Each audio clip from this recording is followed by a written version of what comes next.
وقال الملك إني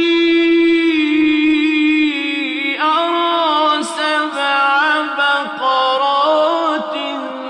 سمان يأكلهن 7 عجاف و7 سنبلات خضر وأخر يابسات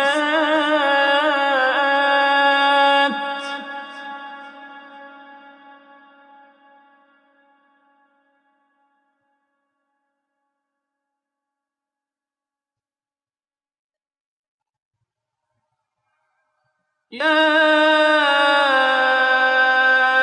أيها الملأ أفتوني في رؤياي إن كنتم للرؤيا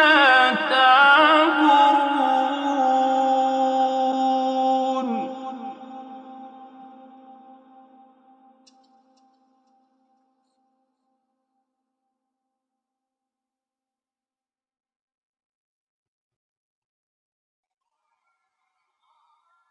قالوا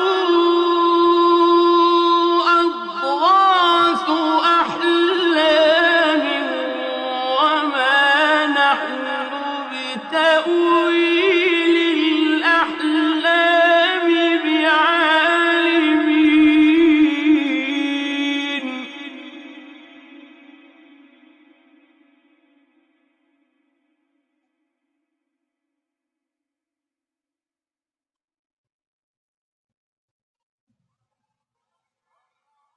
وقال الذي نجا منهما وادكر بعد أمة أنا أنبئكم بتأويله فأرسلون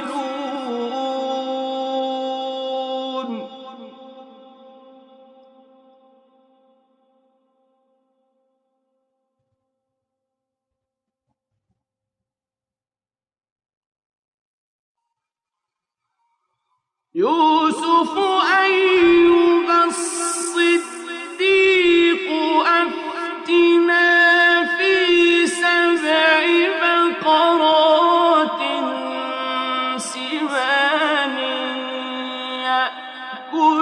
يأكلهن 7 عجاف و7 سنبلات خضر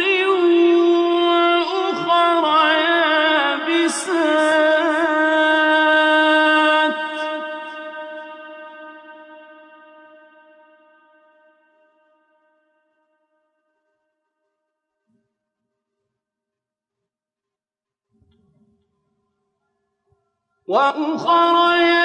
يابسات لعلي أرجع إلى الناس لعلهم يعلمون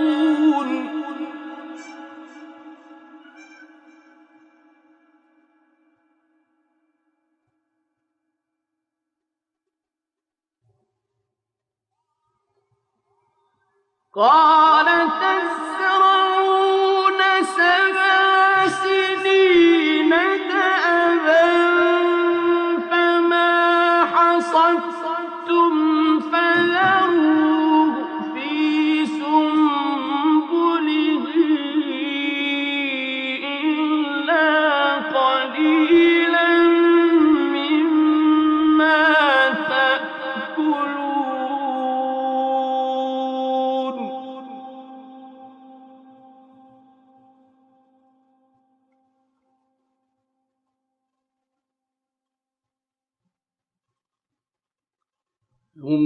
ثم يأتي من بعد ذلك 7 شداد يأكلن ما قدمتم قدمتم لهن إلا قليلا مما تحصنون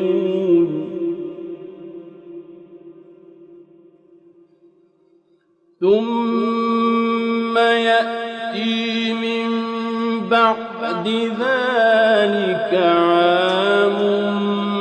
فيه يغاث الناس وفيه يعصرون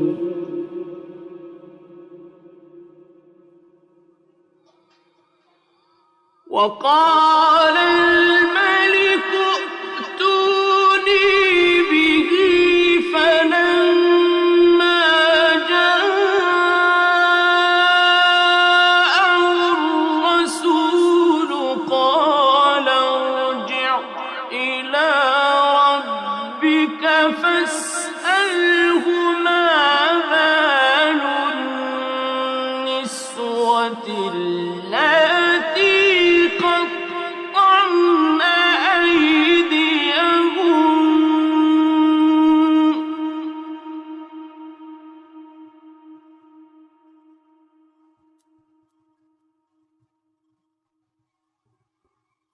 إن ربي بكيدهن عليم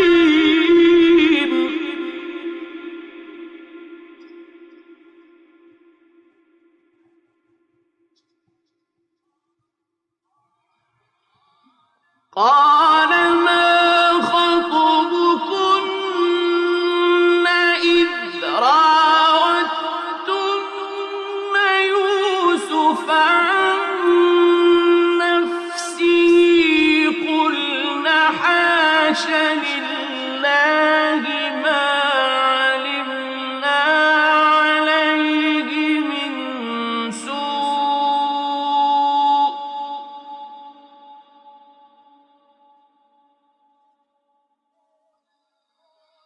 قالت امرأة العزيز الآن حصحص الحق أنا راودته عن نفسه وإنه لمن الصادقين